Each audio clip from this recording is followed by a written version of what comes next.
Cek. Oke teman-teman, selamat datang di channel Ethical Hacking Indonesia. Saya baru buat video, terus saya ada ketertarikan membuat video mengenai kali ini videonya nggak sesuai dengan list ya, karena saya kepikiran aja gitu. Terus mungkin kalau saya bahas ini akan menenangkan pikiran orang gitu. Kenapa? Karena stigma untuk di bidang cybersecurity yang nantinya juga bisa disebut sebagai hacker atau hacking itu mengalami pergeseran di Indonesia. Jadi kalau kita lihat di sosial media, banyak orang salah kaprah dengan apa sih yang sebenarnya yang terjadi ketika kita melakukan hacking atau apalah itu yang berhubungan dengan komputer yang sampai ke akar-akarnya. Nah, jadi ini mungkin mewakili salah satu cara pandang, bukan mewakili, cuman akan menuntaskan cara pandang orang yang berpikir bahwa oh ternyata kayak gini, hacker tuh kayak gini, hacking tuh kayak gini. Jadi saya akan kasih tahu faktanya seperti apa, dan melalui video tentang red ini mungkin akan membuka pikiran lah. Oke, sebelum kita masuk terlebih dahulu, seperti biasa kita harus disclaimer, karena YouTube itu sekarang akan menerima apapun apabila kita harus memberikan pemahaman tentang video ini. Jadi orang menonton video ini dengan pendahuluan yang jelas gitu. Jadi kita memberitahu bahwa ini bukanlah sesuatu yang jelek atau sesuatu yang jahat, tapi ini adalah sesuatu yang akan mengedukasi orang gitu, yaitu peraturan YouTube. Jadi saya sekarang ikuti itu. Saya nggak tahu di mana platform di mana saya bisa bebas melakukan apapun, tapi salah satunya itu di YouTube. Kalau ada nanti catat di bawah ya, di kolom komentar. Oke teman-teman, disclaimer on semua video dan tutorial hanya untuk tujuan informasi dan pendidikan. Kami percaya bahwa peretasan etis, keamanan informasi, dan keamanan cyber harus menjadi subjek familiar bagi siapa saja yang menggunakan informasi digital dan komputer. Kami percaya bahwa tidak mungkin membela diri dari peretas tanpa mengetahui bagaimana peretasan dilakukan. Oke? Jadi itu adalah stigma, cara pandang sih sebenarnya. Sama kan stigma dengan cara pandang. Intinya itu adalah bagaimana cara kita berpikir tentang hacking itu sendiri. Jadi karena banyak orang yang menganggap bahwa dengan dengan sebuah video terus akan membuat orang jadi berpikir untuk membuat kriminal. Bukan kontennya sebenarnya, cuman kan dari diri orang itu sendiri yang sebenarnya bermasalah.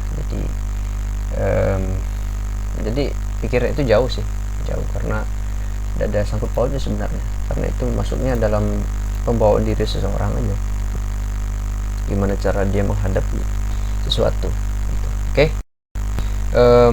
Seperti pada judul video ini yang komen tentang red, satu orang aja sih yang saya lihat di kolom komentar YouTube saya. Cuman saya memiliki pikiran untuk menjawab itu.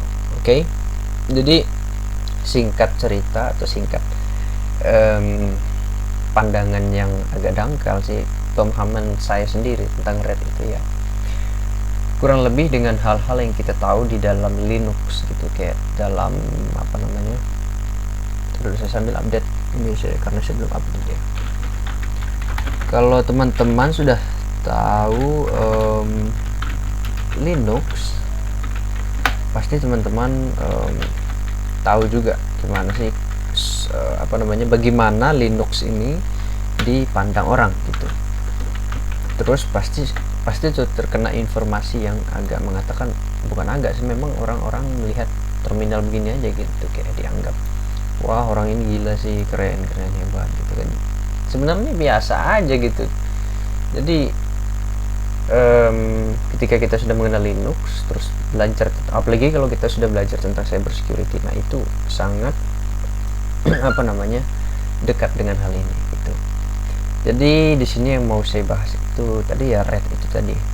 Nah, yang saya tahu tentang red ini dulu saya masih SMP, itu masih kelas 2 SMP, saya tahu itu cerita lucu betul. kalau saya ingat-ingat gitu. Jadi dulu saya sama teman saya gitu kayak mau apa namanya ya istilahnya mengambil alih gitu kan komputer-komputer yang ada di lab komputer kami pakai RAID ini juga gitu. Nah ketika kita pakai RAID ini kenapa kok komputer kita sendiri yang tersadap? Nah sebenarnya ya karena sistemnya kita harus meletakkan dulu payload ke komputer korban gitu, atau kita pakai social engineering yang lain gitu. Nah tapi pada masa itu kan kita belum paham gitu, namanya masih belajar kan, baru ikut-ikutan lah, bukan ikut-ikutan sih, cuman kayak apa namanya nebeng program orang, software orang, jadi agak kita kurang paham gitu. Tapi sekarang ya bisa lah kita buat punya kita sendiri. Berkat dari belajar program ya kita bisa buat seperti itu. Oke, langsung aja. RAID itu apa sih? Nah kata mbah Google itu RAID itu adalah Remote Access Trojan. Nah itu disebut dengan RAID. RAID itu merupakan program malware jenis Trojan horse yang mencakup pintu belakang atau sering disebut dengan backdoor. Nah kalau teman-teman sudah masuk dalam ranah cyber security pasti tahu dong kayak apa namanya backdoor ini apa aja gitu. Nah pasti sudah paham gitu, yang jenis dari backdoor itu seperti apa gitu, pasti sudah paham. Nanti kita akan bicara tentang jenis-jenis RAT itu seperti apa ya. Yaitu tugasnya itu untuk mengontrol administratif atas komputer target. Itu sama aja kayak dalam hal peretasan ya, ini permainannya. For your information, Trojan horse ini adalah dulu punya sejarah gitu. Dari malware ini apa namanya terinspirasi dari cerita sejarah Trojan horse ini. Jadi di zaman Romawi kayak di zaman, pokoknya dulu zaman ada Sparta kayak itu atau apa, ada dulu perang Troya. Jadi di situ dalam Trojan horse ini atau patung kuda yang sebenarnya dijadikan gift gitu atau dijadikan hadiah untuk musuh dalam peperangan, tapi di dalam Trojan horse atau patung kuda ini disisipkan orang-orang yang apa namanya yang bertugas kayak untuk mengambil alih gitu. Jadi ceritanya bisa kita simpulkan dari sejarah itu bahwa RAID ini kan terinspirasi dari sana. Nah jadi kalau teman-teman biasanya lihat aplikasi yang kayak dulu yang paling terkenal itu kayak Pokemon Go, itu kan itu kan sempat termasuk the Trojan horse di situ. Jadi semua orang itu kan download Pokemon Go itu bukan dari Play Store tapi dari internet gitu. Jadi itu sudah termasuk sudah Trojan horse di situ ya, berupa backdoor itu sendiri, karena backdoor itu bisa di-combine ke dalam bentuk program apa aja gitu. Kalau misalnya di aplikasi itu kan bisa disisipkan di apa namanya di apa nama istilahnya nih, dibongkar dulu, tapi nama istilah komputernya nggak dibongkar sih, di reverse kayak gitu. Pokoknya dibuka dulu lah, jadikan kayak semacam source code nih gitu. Jadi disitulah disimpan tadi program-program yang akan membahayakan ketika sudah masuk di dalam. Oke, itu adalah sejarahnya itu kan. Kita lihat gambar-gambar tentang Trojan ini seperti apa. Nah ini kan banyak skema di sini, jadi bisa saya jelaskan. Pasti kan kalian sering lihat yang begini, skema-skema begini kan, tapi kan banyak yang pastinya belum mengerti gitu. Oke, kita buka yang ini aja karena sepertinya agak lengkap.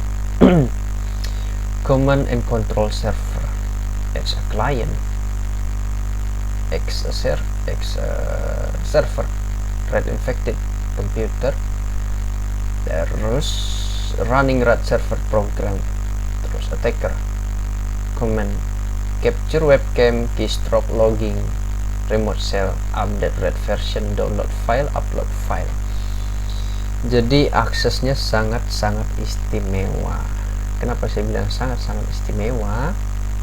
Karena ketika satu RAT aja yang sudah masuk ke dalam target gitu, kayak misalnya masuk ke dalam apa namanya red infected PC running rat server. Nah ini kan sisinya di sini sebagai sisi target ya. Jadi ketika si attacker ini kirim ke sini, nah terus ada as a client gitu kan, control servernya ada C2. Jadi C2 ini berfungsi sebagai control server. Jadi red ini dia dibuat dalam bentuk zombie komputer. Nah kalau ada yang tahu zombie komputer itu kayak jadi satu komputer itu bisa mengontrol jutaan, ribuan, bahkan miliaran, triliunan komputer itu dengan satu komputer. Nah terdengar sangat menarik. Cara kerjanya seperti apa ya? Seperti ini, satu komputer yang dimana ribuan atau jutaan atau triliunan komputer itu memiliki sangkutan ke sini. Nah jadi server, kenapa dijadikan server? Ayo saya tanya. So nanya lagi.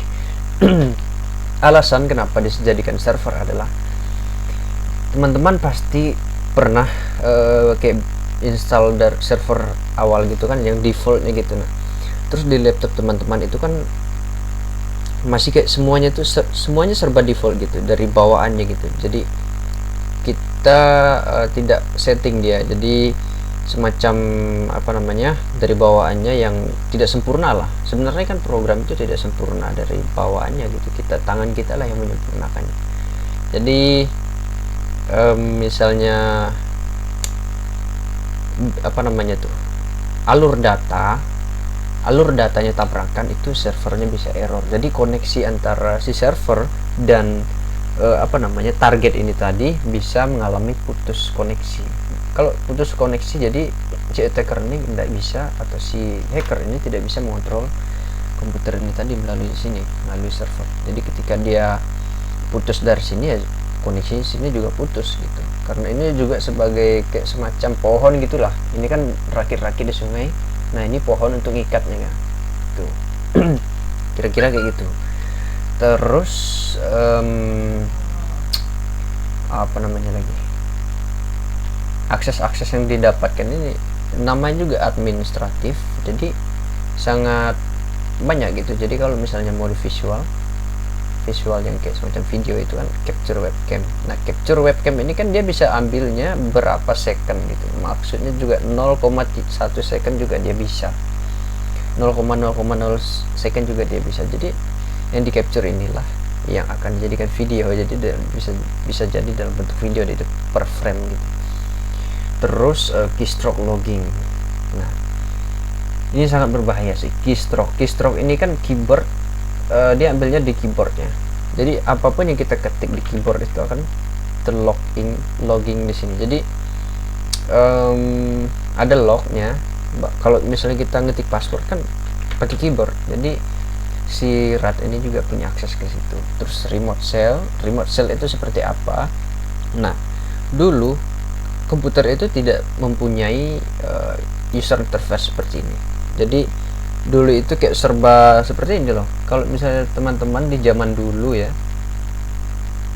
buka komputer ya ini bentuknya seperti ini aja gitu, kayak gelap gitu. Terus ada tempat ngetik yang nggak jelas gitu. Nah jadi itu yang disebut dengan remote shell. Nah yang sekarang kalau kita lihat kan terbatas saja dia sebagai user interface gitu. Yang sebenarnya memiliki apa namanya jantung dari komputer itu ya remote shell. Jadi ketika kamu diam begini kan, ini nggak ada peran sama sekali gitu.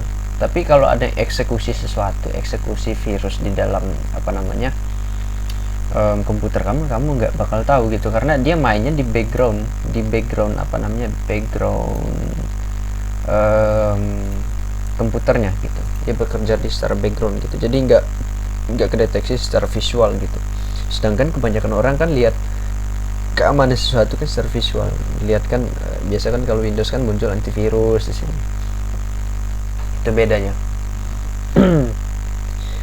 Terus ada update red versionnya. Ini yang sangat bagus gitu. Jadi ketika red yang satu ini apa namanya sudah ada dalam PC seseorang, dalam PC-nya target kita.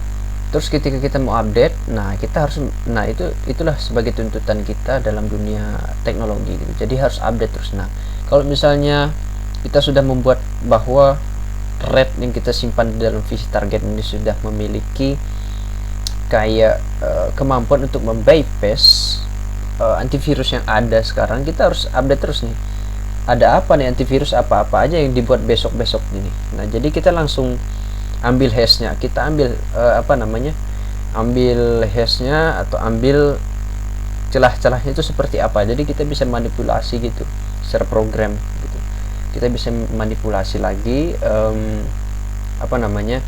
antivirus yang baru. Jadi kita seolah-olah tidak kelihatan kayak siluman gitu. Oke. Itu adalah salah satu fungsi dari update version gitu. Terus download file, nah ini sudah leluasa sih, upload file gitu. Terus kita bisa eksekusi, pastinya sudah bisa eksekusi karena dia sudah ambil di remote shell gitu.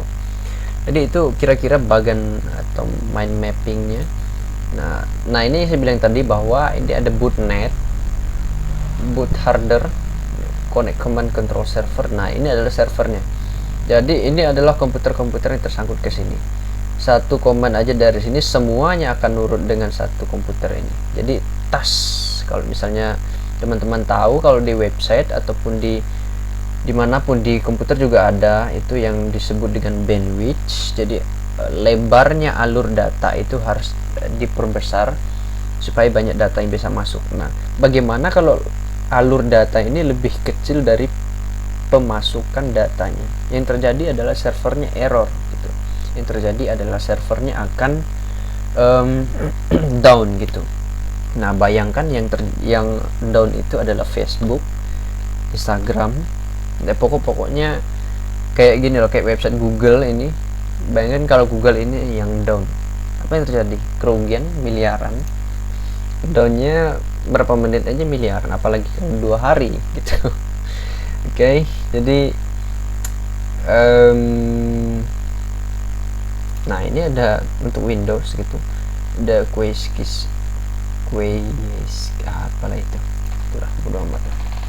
Kalau untuk Windows, nah kalau untuk di Linux, nah itu kalau di Linux itu kita buat sendiri sih biasanya.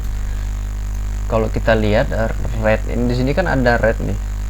Nah, di sini ada beberapa simple administrator and support tasks across system.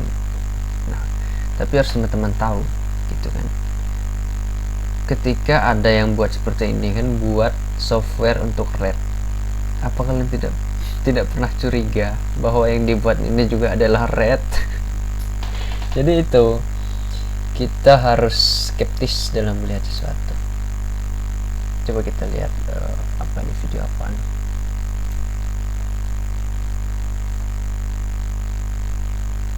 Kok lama gak muncul. Nah, gak usah.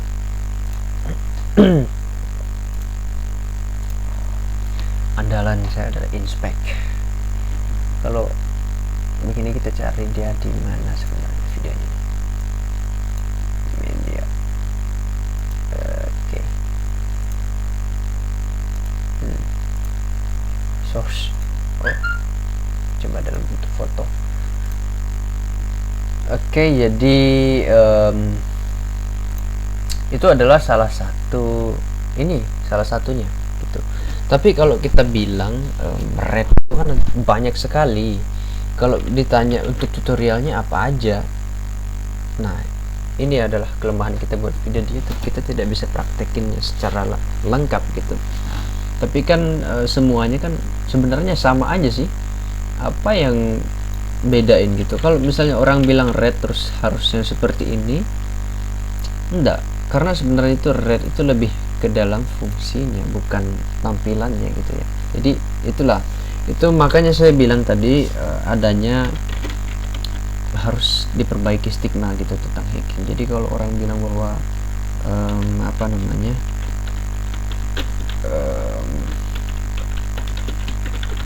bahwa hacker itu harus seperti ini, harus warna hijau kayak gini kan, yang kayak yang saya buat nih, lah nggak mesti bro. Ini kan karena, tapi kalau ini nggak ada hubungannya sama sekali. Tapi kalau kamu malam kalau kamu lihat laptop lama terus lihat yang di seperti ini, kalau kamu pakai warna hijau itu lebih terang gitu loh bro. Jadi itu adalah alasan kenapa saya pakai warna hijau, dan itu juga alasan kenapa orang-orang itu banyak pakai warna hijau, bukan karena keren kayak terlihat epic gitu, enggak, gila. Kamu terlalu tertelan romansa.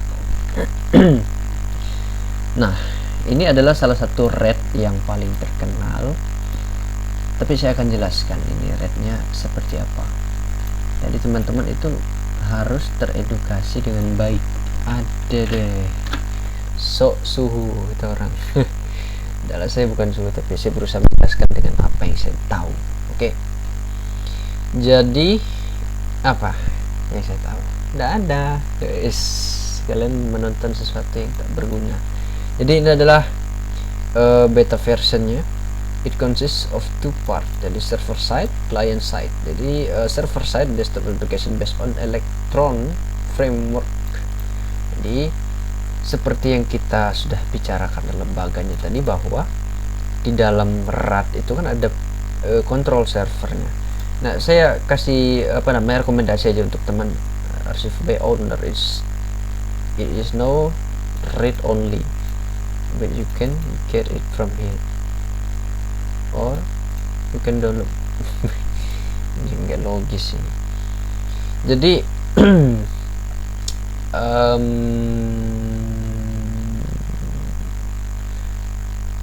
itu yang saya bilang tadi, bahwa ada servernya. Itu servernya itu seperti apa ya? Masa kamu mau laptop itu nyala terus kan, komputer pribadi itu nyala terus gitu. Jadi yang perlu teman-teman ketahui adalah server RAID atau server malware itu biasanya menggunakan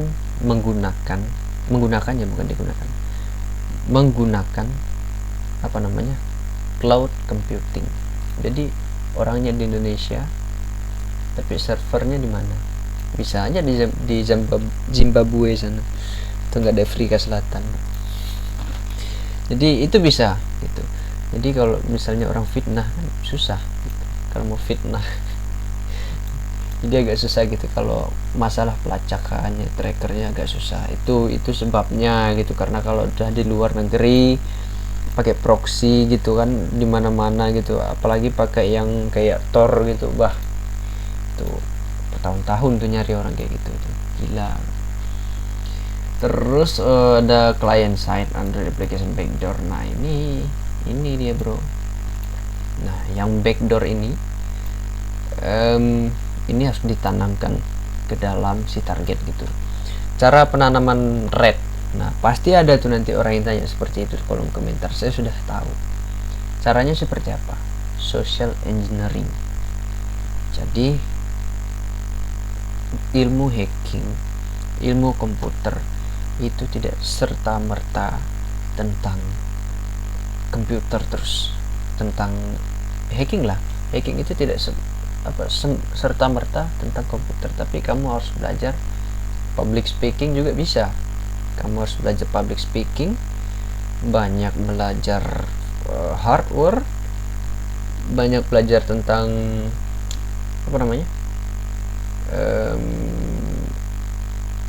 pokoknya banyak lah, kelistrikan. Nah, itu kamu harus tahu tuh, kayak kelistrikan juga kamu harus tahu.